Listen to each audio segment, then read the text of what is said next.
சேத்தப்பட்டி ஒரு சின்ன, அமைதியான கிராமம். எளிமை நிறைந்த வாழ்க்கை வாழும் ஒரு அழகான ஊர். அந்த கிராமத்தில் கண்ணன் என்ற ஒரு பையன் வாழ்ந்தான்.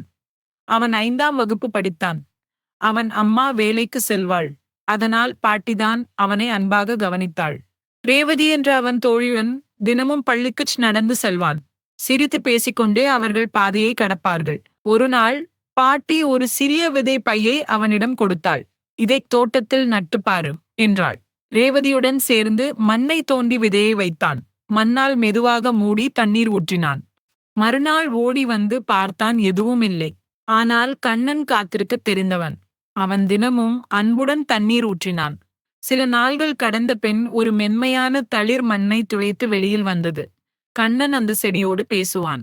அதை நண்பனைப் போல பார்த்து கொண்டான். மழை பெய்ய செடி மெதுவாக உயர்ந்தது. இலைகள் பறந்தன.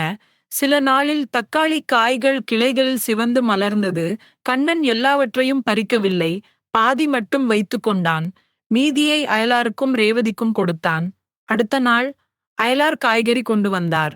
மற்றொருவர் பால் கொண்டு வந்தார். வீடு முழுக்க மகிழ்ச்சி நிரம்பியது. பாட்டி மெதுவாக சொன்னாள், நல்லது செய்தால் நல்லதே திரும்ப வரும். காலம் கடந்து தோட்டம் பெரிதானது. கிராமம் பசுமையாக மாறியது. பாட்டி நிழலில் அமர்ந்தாள். கண்ணன் அவள் அருகில் சாய்ந்தான். நல்லதை பகிர்ந்தால் வாழ்க்கை வளரும்.